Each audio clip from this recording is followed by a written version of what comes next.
Welcome to Bobby Owsinski's Inner Circle. I'm Bobby Owsinski, and this is a show all about music production, and the music business. My guest today is one of the best audio product designers ever, the legendary Paul Wolff. But first of all, who do you think is the biggest online music streaming service? If you guess Spotify, you're not quite right, and they're way ahead of Apple Music. So what does that leave us? It's not Pandora. Guess what? It's Amazon.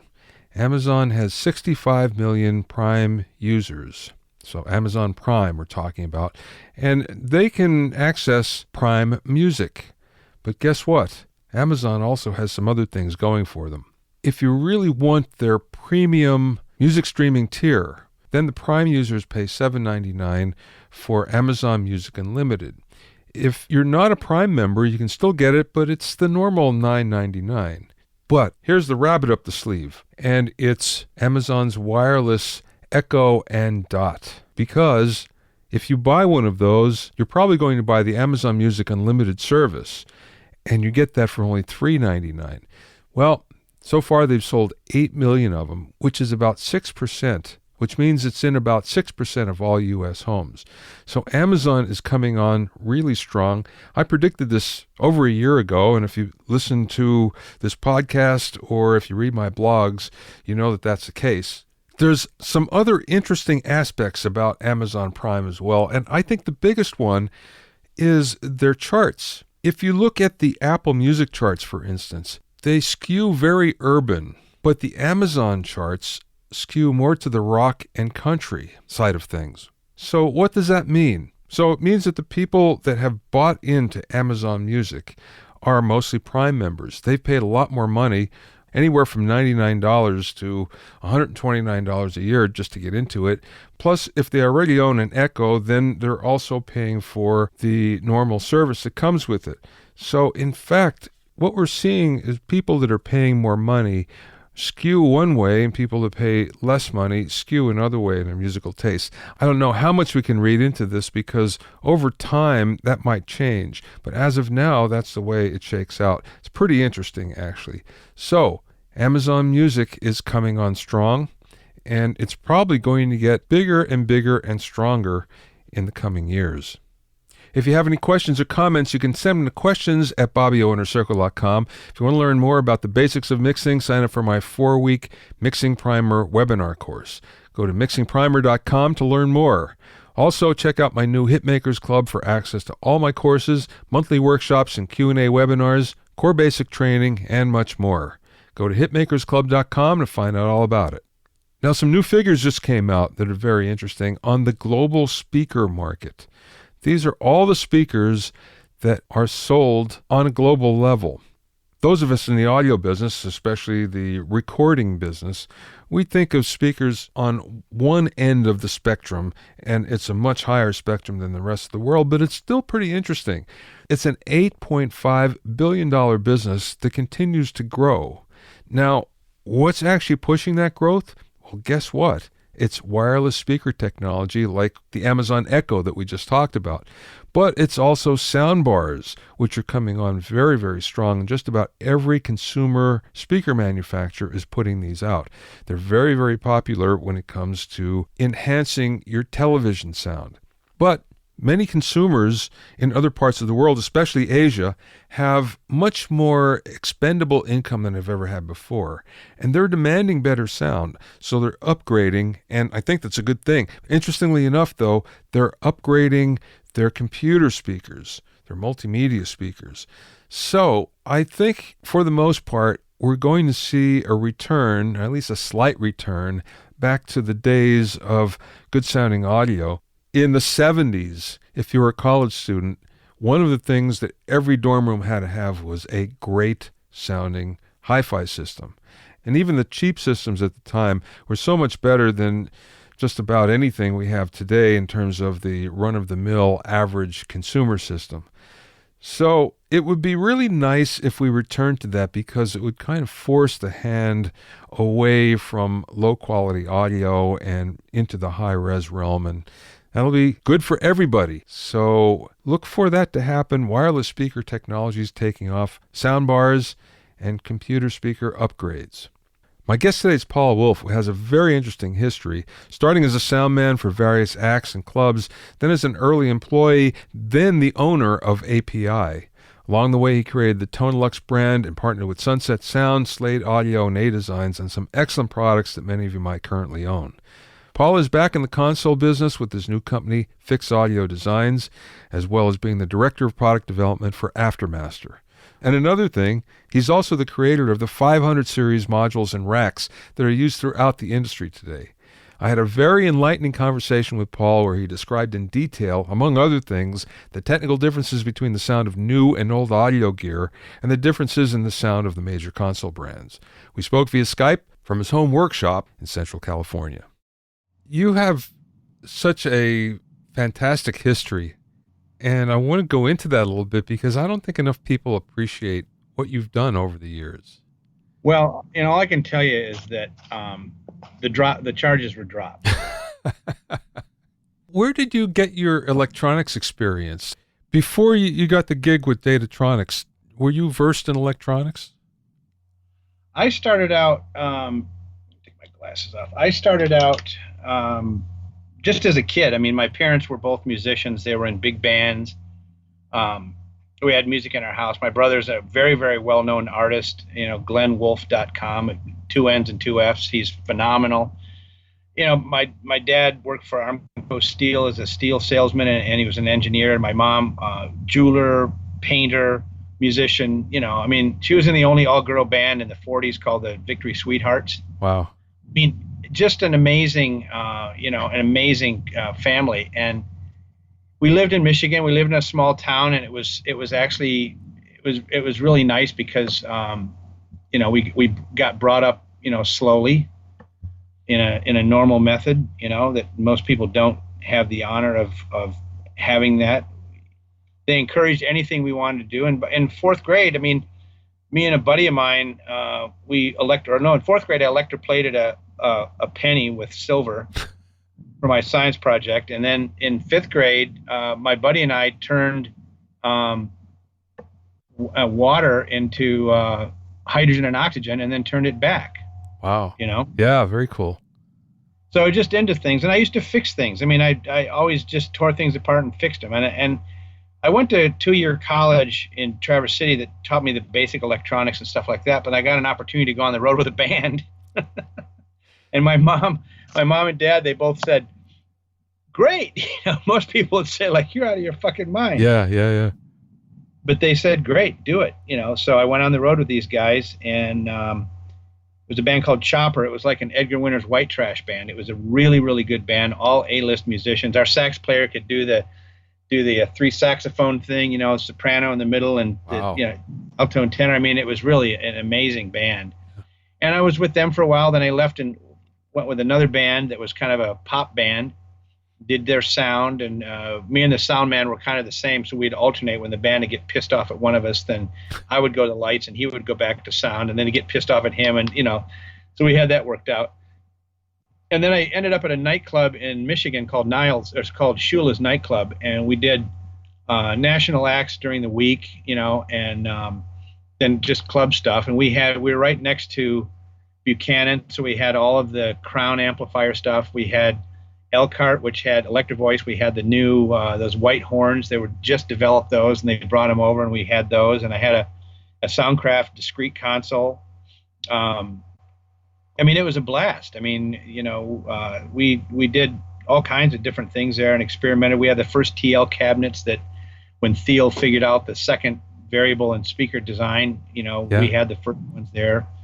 It was a cool experience. And then I went on the road with a horn band called the Nowhere Men, which was like, they were just phenomenal. They were all like A-list musicians, and came out to DC and got a job at a nightclub there called the Bayou, which there's a really good documentary that we did. The guy spent like 15 years doing it on the club and the acts, because it was from the 50s on, Yeah. I did the sound. I did front of house. Back then it was a sound man, but I had a Soundcraft console there as well, and we did first time Foreigner ever played in the United States. They played there. First time Dire Straits ever played there. They played there. Pat Benatar started out there. Kiss, U2 played there. All those bands. And so, I mean, and they would all come through, and they'd have shit that didn't work and stuff, and I'd fix it. And I had a flanger doubler that I had designed and built that was in a rack that was set up with inserts on the console that I installed.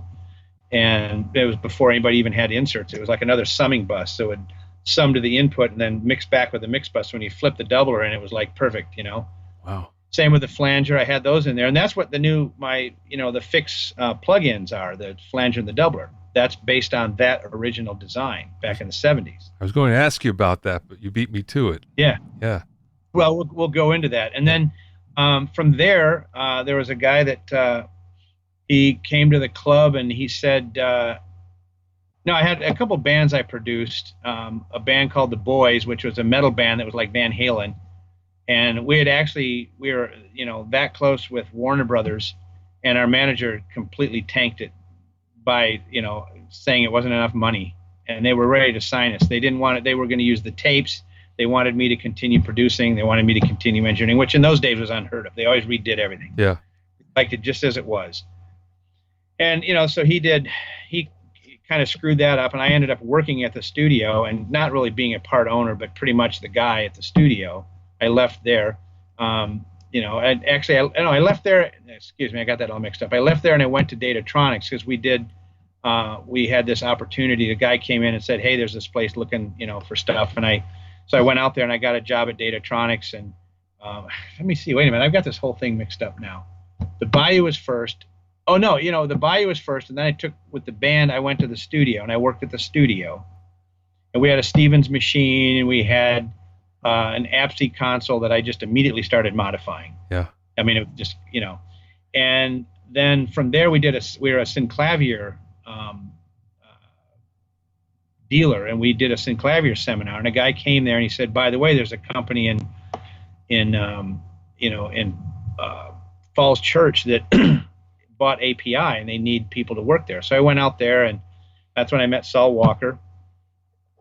And I got a job out there as a tech, and I ended up, we started building consoles again. And because of my experience in the studio and live and stuff, I had a lot to do with that. And then I met a lot of people that I'm still friends with, Pete Barthelson and Lou Hansen, who designed op amps, and they had a company called Amber Hi-Fi at one point. Learned how to design op amps from those guys. And then during that period of time, we got a guy that came in who had invented the Speak and Spell. He invented Pong, and he had this idea for a credit. He also did the first intercom, the first cross-point intercom we did there for ABC, and that was close to a disaster. But it was the only thing that survived the blackout when the Mylar balloons went through the high tension lines and took down the park in LA. It was the only thing that stayed up, and they were like really happy. But he had this idea for telephones, that to make a long distance call, it'd be great if there was a way that you could read a credit card and make a call. So we developed the slide slot that you see in payphones that have the buttons where you could select the carrier and select the language. Yeah. And we were doing all the stuff for that. Meanwhile, we're using like API, mic pre's, EQs, and compressors to process the audio that went into the chips, for languages. Bring the Chinese guy in, and he would say, "Oh, to pick up the line one, do this. To do MCI, do two. It was all in different languages. The Spanish guy would come in, "Oh, to do one, do two. Yeah. And it was all processed through a little thing there, and it got to the point where they wanted to. This was right during. Well, we'd worked on a project with MCI. Because MCI was doing a thing with AT&T. They were leasing their long lines, and they wanted to expand the long distance. And AT&T started messing with them because they didn't want them to compete with them in long distance. So MCI figured out a way to take the spaces between words and combine them and create more phone lines. And yeah, really brilliant. And so AT&T could not figure out how MCI was charging 20% less than them, and they had the structure of the leases set up where they couldn't, and it was driving them crazy. So they started messing with them, where they would switch in extended lengths of cable randomly in their feeds, in the trunk lines that they were leasing, to make them unbalanced, because you have to equalize the lines, and then they're perfectly balanced because none of them are shielded. But their common mode rejection ratio is like in the 120s. I mean, they don't pick up anything if they're balanced correctly. Yeah, yeah. So they would switch in these extra lines, and all of a sudden and everybody's saying, oh yeah, their quality isn't as good. And so they came to us, and we developed this box that when you picked your phone up, it would ping the line, switch in this array of capacitors and inductors to equalize it. And by the time you got it to your ear, the phone line was like a balanced mic line. Oh. And so they were going to buy 20,000 of these things. And at the same time, MCI hired, now you got to keep in mind that AT&T Long Lines was up in Maryland, next to where they built the NSA there because of AT&T, so they could bury the coils under the cables and pick up the international phone calls. So MCI built their building next to AT&T and made it a one floor taller, and so the chairman could look down into AT&T's chairman's office. I mean, this is these $1 million games. Yeah. So at the same time we were developing this product, they sent a guy over to work for AT&T as a spy, and he got into that part of the department and found what they were doing and reported back to MCI, and so they sued them. And when they sued them, the federal government said, well, this is a federal case, so we took it over. They took it over, and that was what broke AT&T up. Well, when that happened, then there was no more 20,000 piece order for the equalizer box. But New Jersey Bell now, which was one of the fractured bells, was interested in the payphone. So they wanted to buy the company. But the company owned the assets to API, which added a third to the value, and they didn't want that. They had no interest in it, so they said get rid of it. Well, it turns out that they didn't really own it. They were only like licensing it. Okay. And because the ownership was like a mess. It was a company that had gone out of business twice, and when I bought the company, they finally had just completely vanished. But Saul worked there, and so I put in a bid. It was like Joe over at the 7-Eleven puts in a bid for API and gets it, and they accepted it, and that's how I ended up with it. They got it off the books, and then they sold the company, and the one guy went off to start Tempest Systems, which made the Tempest boxes for the federal government, and everybody else scattered and did other things. And I had a couple of the people I brought with me and started it up in Springfield and just started growing from there. Wow. Learned everything I could as fast as I could. I knew that you bought API, but the story behind it is amazing. Before that, I had a company called Wolff Associates that I built. I fixed API consoles and stuff, because in between me leaving API and then buying API, because they had a turmoil period where they came in and they figured out that the existing management was padding the books and putting everything on overhead. I had, Wolff Associates, and I had done some stuff for Sunset Sound, and we had actually bought the Sunset Sound before I was there, when we were at the studio. That's when I met Paul Camerata, because I was doing both the Datatronics thing and still working at the studio, and that's when he started the whole 550A thing, because they needed him for their new console they were building in Studio One, and I ended up buying his old console from Studio One, the Van Halen console. Yeah. And I put that in my studio in DC, because he didn't want it. He didn't want it in LA because T-Bone Burnett wanted it, and that was one of his main customers. So he moved it out of LA and kept him as a customer. Yeah. And I had it in my studio. Then I sold it to Tommy Silverman of Tommy Boy Records. Yeah, sure. And then Tommy had it for a few years up, and that's where I met David Bach. He was the tech there. Oh, I see. Yeah. Okay. Yeah. And then he sold it to Michael Block, who had it in the studio in Philadelphia, where Shelly Yakis worked at. And then he put it in storage, and then, I don't know, 25 years later, put it up on eBay, and T-Bone Burnett bought it.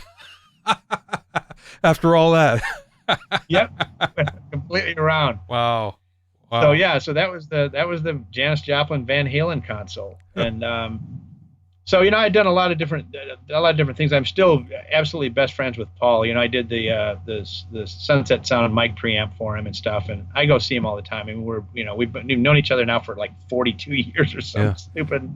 Okay, so you get API. Where does the 500 rack come from then? Well, you know what? When I was at the studio, the guys had taken Vero rack railing because it was, there were 3U Vero racks that used for computer cards. And then they would just take two of the racks and put them in the back, and then they'd put connectors on them, and then they would, plug in the 500 stuff. So a lot of places were doing that. The API consoles hadn't started being torn apart yet. It was just at the beginning of that. And so when we were at API, they were talking about doing a rack because we needed, there were a lot of people that were starting to do that. So we started making the 500 racks, and then we made. And that's all we made. And they were underpowered, but they worked only for API stuff because you had API, you had a company called Troisi. Yeah, I remember. Who made this they had the 3-band compressor EQ thing. Mm-hmm. Yeah, it's kind of like that Tube Tech thing with each band you could control. It was him, and then there was Marvin Caesar who had Aphex. Yeah. And Marvin actually was the guy who figured out that, came up with the lunchbox thing. Although it wasn't pinned out exactly the same as the API stuff, and he was selling it for his modules. And there was a point where he wanted to retire that product, and I said to him, I go, do you mind if I continue to make it?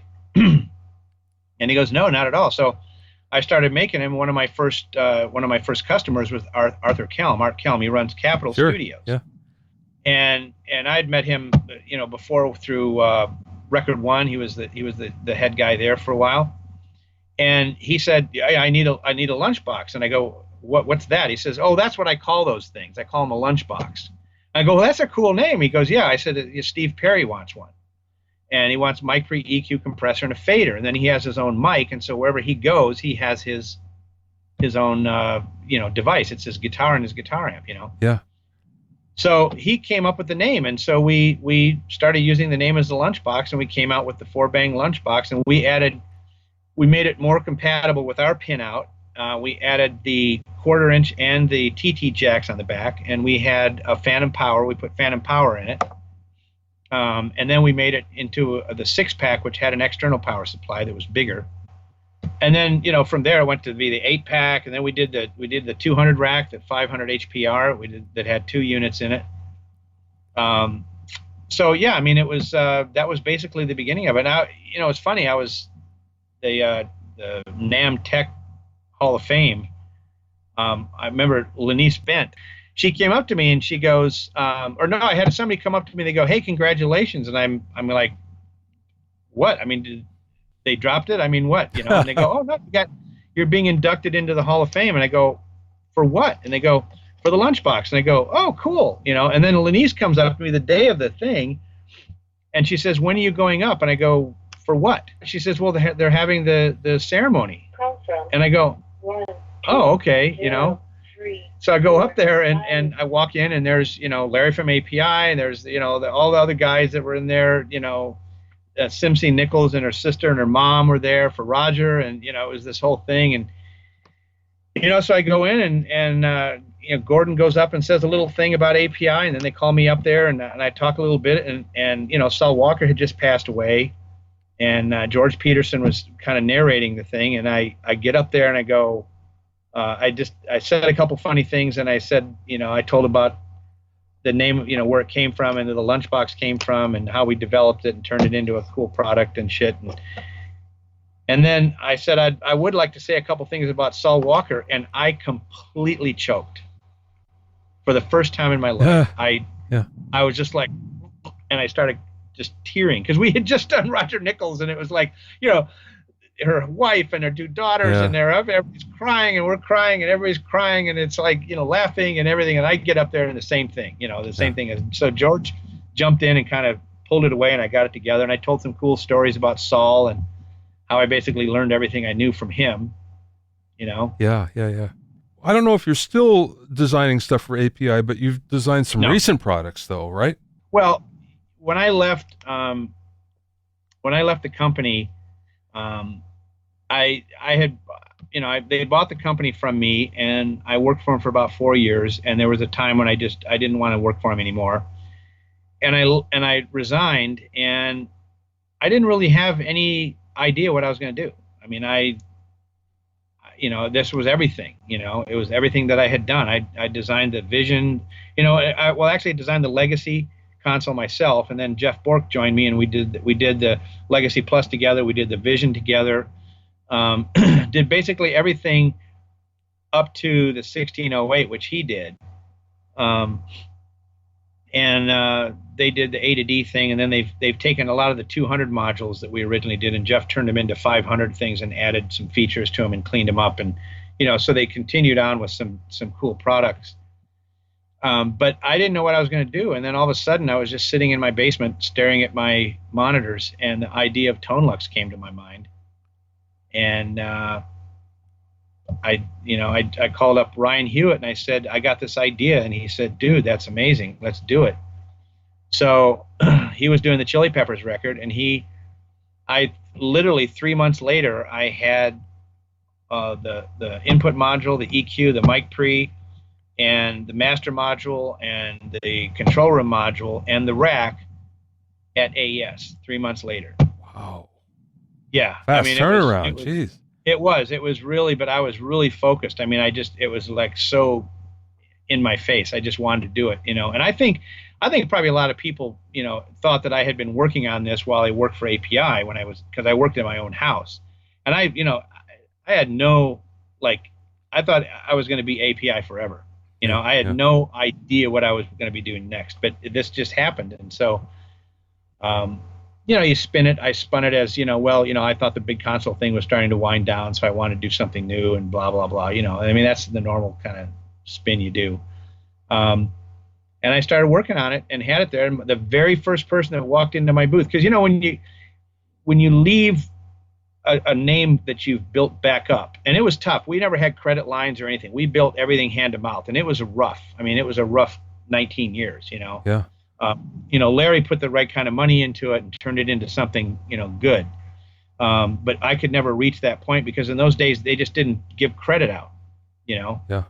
So it was a tough run. I mean, it was hard. And so we, the other thing I'll tell this part of the story. So I'm at the show, and did my reputation come with me or did it stay behind? And you never know that. Yeah. And it doesn't ever hurt the company when you leave, unless they screw it up, which they haven't done, but your reputation, it may be that's the only thing you're ever known from, and that's it. Yeah. The very first person that walks into my booth is Alan Sides, and I'm going like, oh shit, this is not going to turn out well. So he goes, what have you got? I said, well, check it out. And I had a surround recording, Super Audio CD. I was smart. Surround recording that was of a European band, so things were very defined in the tracks. So you could select different things, and the vocal was in the center, so you could play with that. So he started playing with it and played with the EQ and stuff, and he was there for like 15 minutes.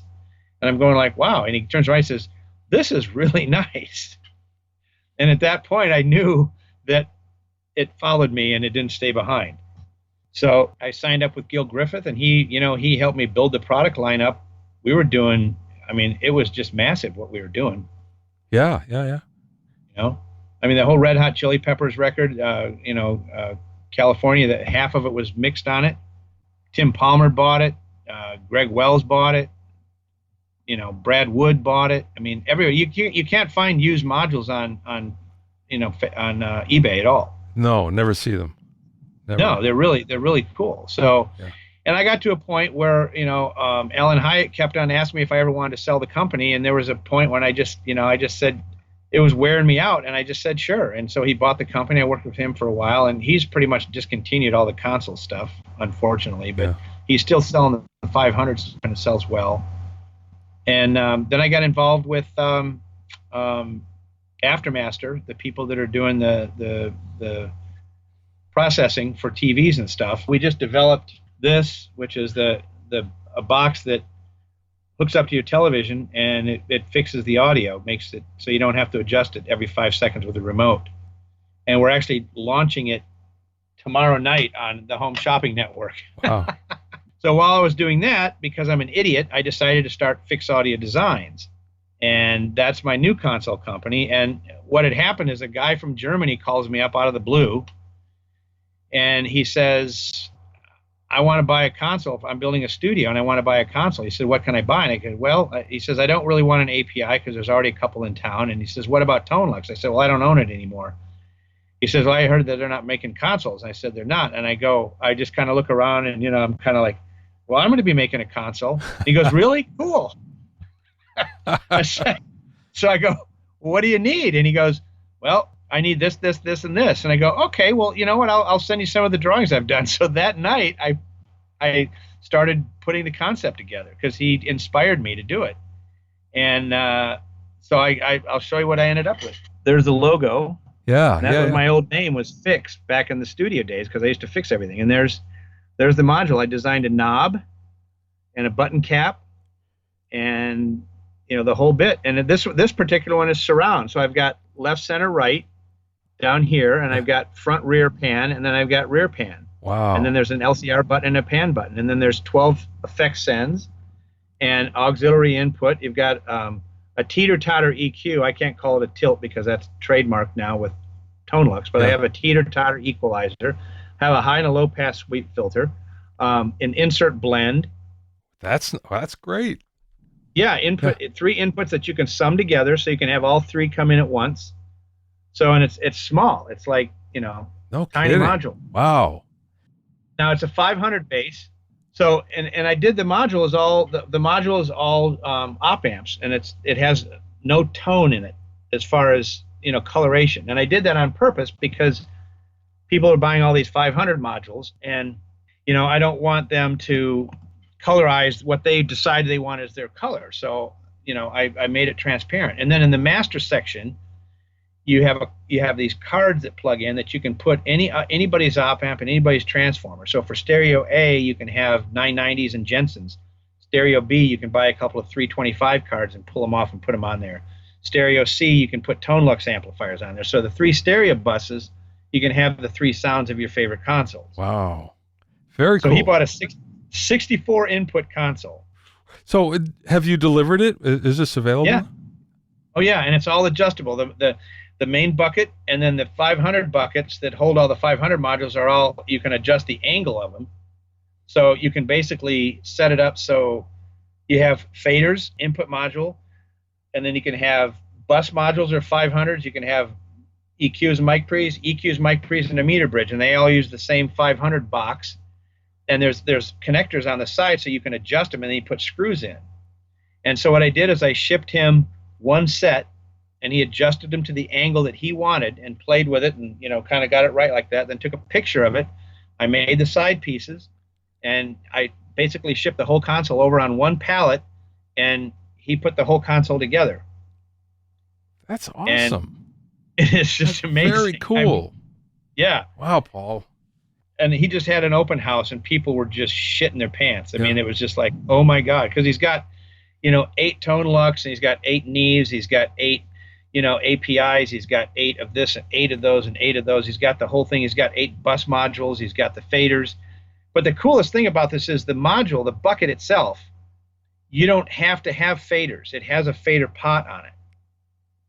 So if you're not using it as a fader thing, there's a jumper you put on the motherboard, and you can buy just that for like $7,500, and it's got 8 modules in it. And then you can add inputs and meters and whatever you want. You can build it up, and then it's standalone by itself. All the amplifiers are inside of it.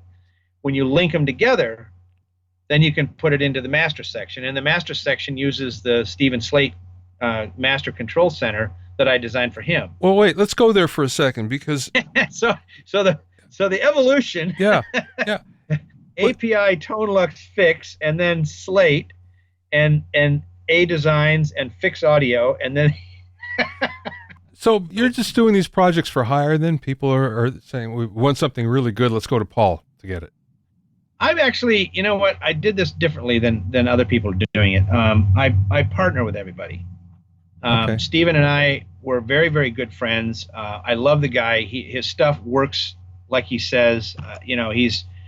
he's one of the most inspirational people that I know. I mean, he's an amazing guy, and he had a digital that was used DAX and did surround, and and it didn't fit the needs that he wanted. So he said, would you make a new one? So we worked out a deal where I work on a royalty basis, and I did the same thing with everybody that I work with. I don't charge them up front, and it's great because I'm sharing the risk with them, so they're more inclined to do that. Yeah. We worked out a deal, and I designed the mic pre for the new microphone for his the virtual microphone system. I did the mic pre for that. We've got a couple of little side projects that we're working on that have nothing to do with audio whatsoever. Just fun things. It's that's why I've been doing it. Everybody, I have it worked out, so it's more in the long run, but in the short run, I'm sharing the risk with them, and they're not outlaying any money. So in this day and age, share the risk. And I'm working with Lindell. We just released a module that's a double wide module with a fader in it and an EQ compressor mic pre that he's selling. Did the Sunset Sound mic pre. Well, wait, let's go there for a second, because I've used that, and it sounds fabulous. There's more low end than like a 312 or something like that. What's the difference? Well, you have there's two things. That is a dual 990 design, and a 990 is a very clean op amp, and it has a nickel transformer, but it has one that, in the old days, Jensen transformers were made by Reichenbach, which is Cinemac. Yeah. And Tom's father made the transformers for Jensen, and then Jensen started making them themselves, and they continued as Cinemag. And then, unfortunately, Tom's dad passed away, and then, a few years ago, Tom passed away, which was just devastating. Yeah. But what's his name? Dave Guerin is doing he's one of the smartest people I know. But he continues to do it. So we went back to him because that's where they originally were. Even though they said Jensen on them, they were actually made by him. So he pulled out the original drawings and made some samples. And Joe Ciccarelli took the floaters that Sunset has and compared them. And he said, I would use these as a pair for overheads. He says they are dead on exact. Wow. Yeah, so we did a couple of things. We put a high Z input on it, and I put a mute circuit that when you switch it on, it mutes for a second and comes back on so it doesn't pop.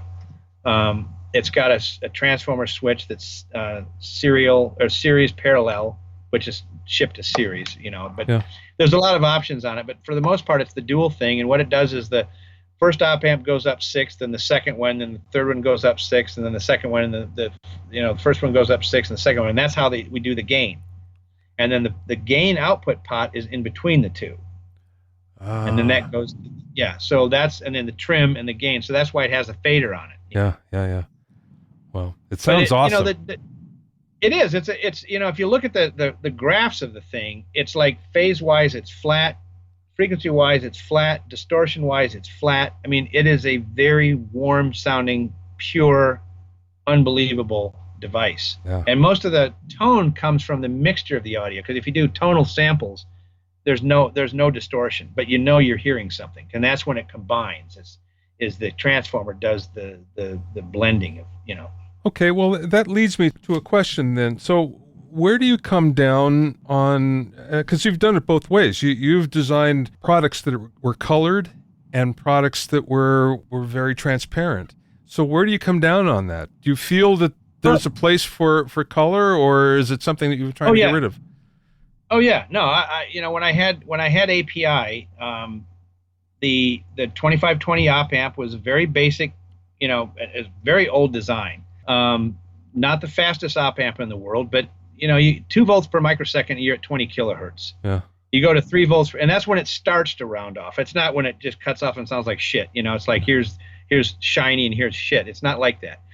So, for audio, it's fine. 2 volts per microsecond is great, up to 20K. Then you go to 4 volts, and that's 40 K. So I mean, it was fine. It was 2.5 volts or so. The transformer was a quad filer wound iron core transformer, and there's what I discovered, and one of the things that this is one of my enjoyments with Rupert is because he's a transformer guy. Yeah. So when we get together, that's, we talk about that kind of stuff, and everybody else just leaves the room because it's just like suicide, murder stuff. And one of the things that you learn about transformers is that the steel, of course, holds the magnetic field, so it has a hysteresis effect. So as you try to charge it quickly, and it's going to hold and then charge, and then it's going to hold and discharge. So you have that distortion in the low end from that. You also have, the interesting thing that I found was that there is, when you're dealing with an op amp, there's always primary to secondary on a transformer, there's always a reflected distortion. You get whatever happens on the secondary gets imposed on the primary. Okay? Yeah. So if there's ringing on the secondary, you're going to see it on the primary. But because it's driven by a low impedance source, it doesn't do a lot. But op amps have usually 5 ohm resistors from the plus to the minus to the transistors. So there's 10 ohms there. So a little bit of that gets put on there. And then that gets fed back out of phase and stuck back into the op amp with the gain of that op amp, and then sent back into the transformer. So you end up with, these continued decay of harmonics that are added back in, and that adds the high frequency distortion. And you also get to a point where the op amp will, as the op amp goes in higher in gain, the output impedance goes up higher. So now you have, the transformer starts to react in itself, and you get more of that feeding back and getting sent through. So you get this peak that goes up at around 80 kilohertz, and then the transformer's inductance just kills it. And that's what happens with a lot of transformers that are driven by gain op amps. Now, the original APIs used ribbon wire, and they didn't know that. Nobody knew that. Everybody used ribbon wire that made transformers. Nobody specified it because nobody knew that it even existed. So in the early days, they used ribbon wire to wind the transformers, and you didn't get any of the interleaving of the wires. So you had a very smooth inductance. At that point at 20 kilohertz or so, it just dropped, and you never got that ringing in there. Yeah. And it was right around 85 is when all those companies started going out of business. So a lot of you notice that the API stuff sounded a little different, the microphones sounded a little different, guitar amps sounded a little different. Everything, nobody really knew what was going on, and Jeff and I figured it out with the transformers. We started taking them apart to figure this out, and so we went to another process that simulates the same thing, and we started doing that. So the transformers started sounding like they used to again. Wow. I had no idea. Oh, I wanted to ask you that, what the difference was, but you just explained it. Wow. Yeah, and that's what it was. So, and there was only that period from, like 85 to like 95 or something like that it was kind of weird. You'd put a resistor and a cap on the output, and you could basically simulate the same thing, and it sounded very close. But that was something that we figured out. There was a different way of winding them. You could simulate exactly the same thing, and that's one of the big things that made it back to the way it was. Yeah. So you have the interaction of a steel core transformer with all of its harmonic distortion and hysteresis. You have an op amp that it reacts with. So when I did Tone Lux, I thought, okay, I'm going to try something, because the old like 1176s and stuff, they had like a power stage that drove the transformers, and they were always really good. The transformers always sounded really good. I thought, well, okay, I'm going to do that. I make a power amplifier that's got no gain in it that drives the transformer. So none of that stuff, it can echo back, but it's not going to go anywhere. Yeah. So all of a sudden, this transformer, now it's flat out to like 50K. Yeah. But the distortion is different. The distortion from the op amp transformer thing with gain is more second harmonic. The power amp transformer is more third harmonic, but they're both in the low end. They both go up. Yeah. So, and that's more in the Neve is in the low end, is more in the third harmonic, because those amplifiers had a lower impedance and his transformers were different. It's a much better transformer designer than I ever was, but they're more in the third than the second. But in the low frequency area, it doesn't really change. The harmonics still sound fat because they don't get up in the highs and start sounding weird. They still make it sound big and fat. So the Tone Lux stuff had that big fat sound, but the difference between the Tone Lux stuff and API stuff, or any of those, the 990 amplifiers or any of those things, is as you increase the level, the distortion didn't go up, like the Neves doesn't go up. Yeah. So when you have a transient, the transient is clean, and then it settles into this harmonic. So you have that with the Neve and with the Tone Lux, and with the API, the 990s and those, the distortion goes up with it. So you get like with the APIs, you can't beat that for bass and Yeah. snare and Yeah. stuff Yeah. like that, because that distortion's all over it. It Yeah. has that harmonic that's really cool. But at the same time, if you don't want that, it's difficult to get rid of, because that's what it's known for. That's the tone of it. Yeah. It's the magic glue that holds it all together, you know. So the Neve stuff always had a more reputation for a more transparent high end because of the transients, because it didn't have that same distortion thing. I get it. Okay. Yeah, and the same with the Tone Lux. The Tone Lux is the same way. The snare crack is clean, but it settles into this harmonic bottom. Yeah. Yeah. So that was basically the tone. The other thing I made a very low gain op amp. The gain stage with that thing is a very low gain amplifier. Instead of having 150 dB and you're feeding it all back, it only had 75 and you're feeding it back. So it sounded a lot more open. Yeah. Yeah. So you open it up a little bit and it sounded really nice. And that's the thing. And so those are the things that I learned about the op amp. So I found that, okay, you've got the Neve sound, you got the API sound, you got the SSL sound, you've got the 990 sound, you got the Tone Lux sound, and it became an additional sound. It wasn't like one of the others. Yeah. And it was important to do that because I didn't want to copy API sound. It's one of the greatest sounds in the world. I didn't want to just clone that and say, oh, here I am making the old stuff. You know, I wanted to do my own, and I didn't want to copy the Neve stuff. So I was able to pocket something right in between that had its own unique tone. Very cool. Very cool. Yeah, those are the things. Those are the things you learn when you deal with that stuff, and it's a major thing, you know. And so that's okay. So you're an analog guy from way back, and now you're a digital guy as well because you've done the flanger and doubler plugins. So in your mind, which is more difficult to do? Is there a degree of difficulty that's different? Is it a different mindset that you need? Well, you know, the analog stuff, you know, with anything, you either copy or invent. Those are the two choices with anything. You either copy something, maybe improve it, or you design something new. So those are the two paths you take. Most people choose the copy improve side because it's easier to do because it already exists. But you know, the Pultec guy never said, you know, someday this is going to be classic and all the chicks are going to love me. Yeah. He just made it because someone said, I need an EQ that does this, you know. And so all that old stuff was like that. So now everybody's coming out with that old stuff repackaged into things that are more usable, which is great. To do a new sound, you're really sticking your neck out. And I didn't know if the Tone Lux stuff was going to make it or not. And that's like what I said when Alan said this sounds really good. I was very happy because it, you know, I finally, you know, it did. So you have that thing. If you want to make a new sound, a lot of people stay with chips to make them clean and transparent because that's all they know. They can't go beyond that. So they stick with the clean stuff. So there's a spot for all of those things, you know. Yeah. The tube stuff, like what Ivana does, you know, it's phenomenal. She's the master of the tube stuff. She knows how to make it sound. She makes her own transformers, does everything herself. Yeah. And she's got that sound. So if you want to make a new sound, you got to make sure that it doesn't sound like shit. There's a lot of products out there that have a sound, and they're not good ones. Yeah, right. You know, they don't sound that great. So that's what I did. And so the differences are when you're doing software, you know, like Steven has created a lot of his own plugins that have a sound to them, and they sound great, but they're his sound, so he doesn't have to worry about that. But when he wants to do something else that is something, then he has to do. And Steven, the difference, all the plugin companies do things different ways. You know, Softtube uses schematic emulation, and they listen. Steven does it all by ear. He listens and compares and makes adjustments, and you know, he's got like the Wizard of Oz panel. You know, he can adjust everything he wants and he comes up with it, and that's how he does it.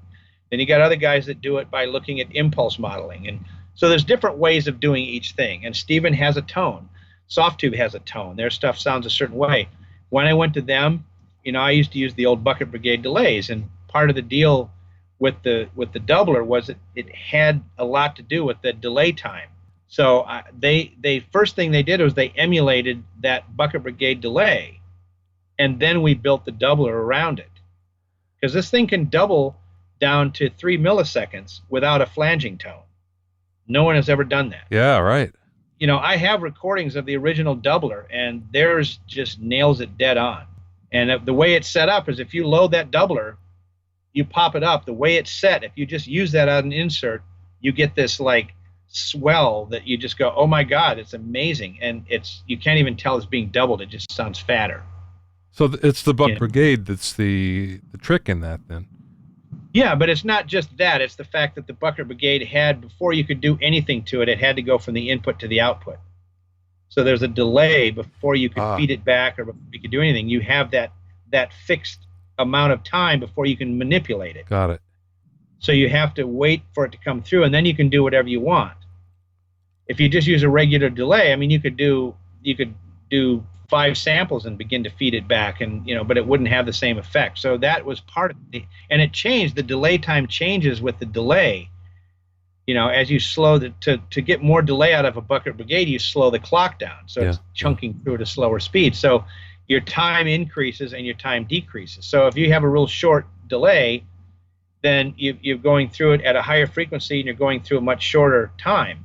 But the time is stretched out. As you delay it longer, it starts to increase.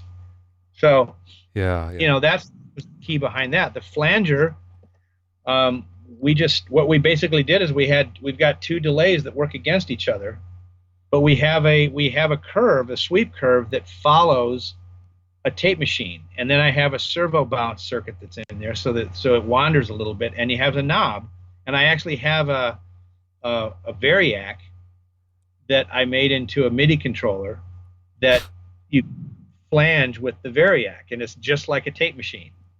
Wow. Yeah, and it's really cool. Never heard of that before. Wow. Yeah. Well, that's the thing. It's you either invent or you modify. And so I did those 2 things. I did invent it. We got a phase shifter coming out as well. So, those are the 3 things we're doing. So, there's a place for digital. And whenever I speak in front of students or I do anything like that, there's always one thing that I always point out, that technology is a train, and the train is doing 40 miles an hour. And when it stops, you have 2 choices. You can get on it, or you can watch it go by, because it's going to leave and it's going to go. No matter what you do, what you can bitch all you want about tape machines, but every day there's fewer and fewer and fewer and fewer, just because of the way it is. I love the way they sound, but right now I can't even imagine maintaining one. I used to just love doing that. I can't even imagine doing that. So, you have those things that are going to change. And what I tell them, I said, if you get on the train, don't just get on the train and sit. I want to drive the train, because I'm on it anyway. So I might as well control where it goes. And that's the way Steven is. That's the way, those are the people that grasp it and turn it into something that's just as good as analog, but it's not analog. Yeah. And that's the whole way that you design a product that's new and innovative, is you have to add the new things. That's why I did what I did on the input module, is because it has all the features of an old console, but it has some new stuff that's kind of cool. Definitely. The insert blend, everybody's doing that, Last question. In your travels, in your business travels, and you've gone down this road most of your life, what was the best piece of business advice that you either learned or maybe somebody imparted to you along the way? This is great, because I know dead on. I didn't even have to go, let me see. I remember back in 1967 when I met Robert Plant, and he said, Robert Plant told me never to name drop. Literally, this is the truth. The guy who invented the speak and spell and all that other stuff, this guy was I can't for the life of me remember the guy's name, but he was just the nicest guy on the face of the earth. I'm walking in to buy API at Datatronics. He's getting out of his car. I walk up to the passenger side of his car. He's on the driver's side, and I'm looking over the top of the car, and he goes, "Hey, I hear some good news today." And I go, "Yeah." I go, "Can I ask you a question?" And he goes, "Sure." And I go, "What do you do if you fuck up?" And he goes like this, literally. He goes, "Start a new company," and walks away. So I thought to myself, but he did give me one piece of advice. We walked in together, and he said, "Seriously, I will give you one piece of advice. Never name a company after yourself." And he said, because if you screw it up, you'll never be able to use your name again. Oh, yeah, that's right. He said that is a very hard hurdle to get over. And, Rupert went through that when he sold Rupert Neve. he couldn't use his name for a long time. And because they, and it was frustrating because that's your name. How do you do that? So it took them a long time. And I know Josh spent a lot of time getting that whole thing back to where he could use his name again. And it was tough. And it wasn't even a bad sale. It was what it was, but they bought the name, and it was kind of like, well, we can't use that name because that's the name of the company that we bought. And it's like, oh shit. Yeah. Well, that's a good piece of advice, definitely. To learn more about Paul and the gear that he's working on, go to fixaudiodesigns.com. That's Fix, F-I-X, audiodesigns, all one word, .com. Thanks for listening and being in my inner circle. Remember, if you have any questions or comments, you can send them to questions@bobbyoinnercircle.com. To listen to other episodes of Bobby Owsinski's Inner Circle, go to bobbyowsinski.com and select the podcast tab, or go to bobbyoinnercircle.com, or find it on iTunes, Stitcher, Mixcloud, and Google Play. At bobbyowsinski.com and bobbyowinnercircle.com, you'll also find a sign-up form for my newsletter and for alerts for new podcasts. This is Bobby Owsinski. I will see you next time.